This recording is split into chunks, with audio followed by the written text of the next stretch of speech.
Modern era के अंदर जो क्रॉस एग्जामिनेशन स्ट्रेटेजी है उसका सबसे पहला रूल ये आर्ट ऑफ क्रॉस एग्जामिनेशन के बेहतरीन असूल तरीकेकार क्या है, आगाज कहां से करना और एंड पर क्या लेकर जाना है।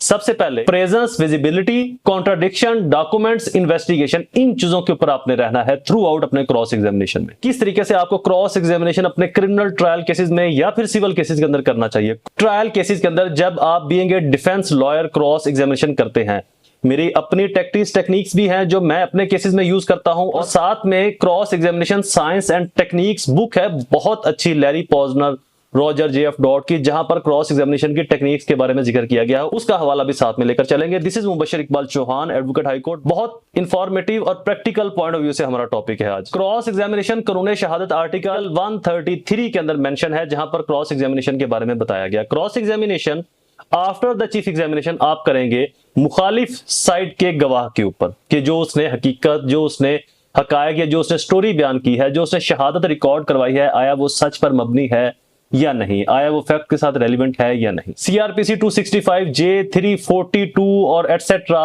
लॉ ऑफ एविडेंस के अंदर 133, 134, 35, 37, 38 तरह के डिफरेंट लॉज इसके साथ डील करते हैं, जहां पर leading question, credibility of witness का करेक्टर, ये तमाम चीजें यहां पर लॉज में एक्सप्लेन किया गया है। बहरहाल हमारा टॉपिक क्रॉस एग्जामिनेशन का है कि आपने क्रॉस एग्जामिनेशन को बेहतर तरीके से कैसे सरंजाम देना है अपने ट्रायल केस में। मॉडर्न इरा के अंदर जो क्रॉस एग्जामिनेशन स्ट्रेटेजी है उसका सबसे पहला रूल ये, गवाह से क्रॉस एग्जामिनेशन करने से पहले एक सवाल खुद से पूछे कि मुझे इससे क्या अखज करना है।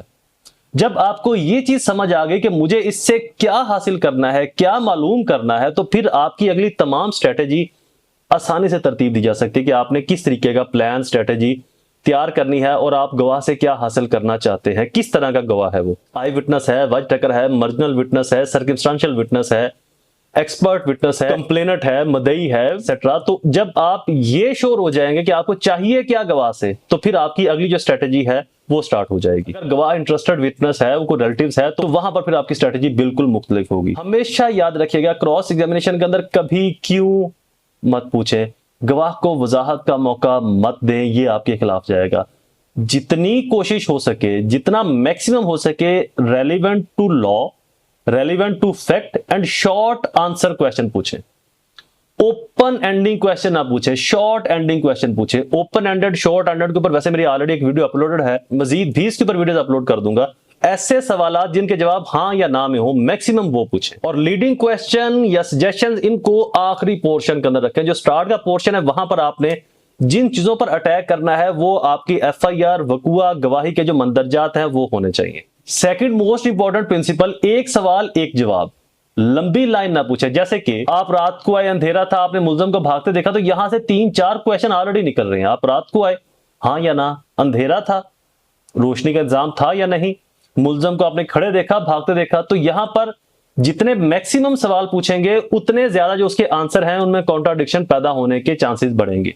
अगर वो सच बोल रहा है तो कोई कॉन्ट्राडिक्शन नहीं होगी, अगर वो झूठ बोल रहा है। एक चीज याद रखें कि यहां पर क्रॉस एग्जामिनेशन का जो मकसद है वो सिर्फ झूठे गवाह को पकड़ना है, तो अगर वो झूठ बोल रहा है तो यहां पर वो पकड़ा जाएगा। नेक्स्ट मोस्ट इंपॉर्टेंट प्रिंसिपल, जिस जवाब का इल्म ना हो, जिस सवाल के जवाब का इल्म ना हो, वो सवाल कतई ना करें, वो हमेशा डिफेंस के अगेंस्ट जाता है। एक और बड़ा स्ट्रॉन्ग प्रिंसिपल है जो मैं अक्सर अपने केसेस के अंदर इंप्लीमेंट करता हूं। अगर आपको आपकी मर्जी का जवाब किसी पोर्शन में मिल चुका है या गवाह किसी पोर्शन के अंदर वो जवाब दे चुका है जो आप उसे हासिल करना चाहते थे, तो फिर मजीद उस जैसे रेलिवेंट क्वेश्चन करके गवाह को संभलने का मौका ना दे, ताकि वो वहां पर नई वजाहत पेश कर सके।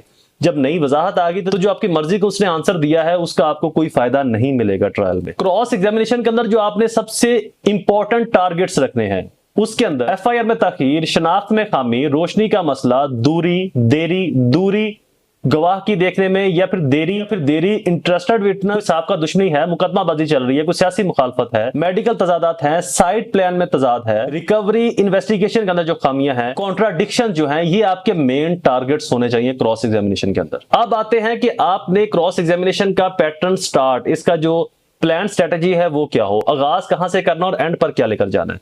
सबसे पहले शनाख्त, मौके पर मौजूदगी, वक्त, टाइम, इन चीजों को एक्सप्लेन करवाएं, इन चीजों के बारे में पूछगछ करें। इसके बाद रोशनी, फासला, देरी, इन चीजों के बारे में पूछगछ करें। देन आपका जो मुशाहिदा है, दस्तावेजी तजादात, कोई रंजिश, दुश्मनी, मुखालफत आपस में, कोई तासुब है, और इसके बाद आप लीडिंग क्वेश्चन और फिर आखिर में अपनी सजेशंस के अंदर आप बेसिकली अपना डिफेंस पुट करें कि आपका डिफेंस, आपका मौकफ क्या है। ये एक वाहिद एरिया है क्रिमिनल ट्रायल का जहां पर जो डिफेंस, जहां पर जो मुल्जम है वो अपनी फेवर में, अपने दफा में कुछ बोल सकता है। अब वो डायरेक्टली नहीं बोलेगा कि मेरा ये दिफा है, मेरा वो दिफा है, वो सजेशन में पूछेगा कि क्या ये सच है कि आपकी मेरे साथ दुश्मनी थी तो आपने मुझे इन्वॉल्व किया, क्या ये सच है कि आपने मुझे कभी देखा ही नहीं वकूए पर, क्या ये सच है कि मैं वकूए पर मौजूद ही नहीं था, क्या ये सच है कि आप झूठ बोल रहे हो। तो ये बेसिकली जो डिफेंस है, मुल्जम का जो दिफा है, उसको फिर मुल्जम इस तरीके से सजेशंस की सूरत में बतौर क्वेश्चन गवाह से पूछता है। तो यहां पर दो चीजें आप एज अ डिफेंस लॉयर अखज करते हैं, एक तो अपना डिफेंस, अपना मौकफ, अपना मुद्दा आप रिकॉर्ड करवा रहे हैं, और दूसरा आप उससे क्वेश्चंस भी पूछ रहे हैं। जो इसकी टेक्निकल मेथड है वो presence, visibility, identification, motive, contradiction, documents, investigation, इन चीजों के ऊपर आपने रहना है थ्रू आउट अपने क्रॉस एग्जामिनेशन में। क्रॉस एग्जामिनेशन का जो सबसे गोल्डन रूल है वो गवाह के साथ बहस ना करें, उसका मौकफ लें और आगे चले।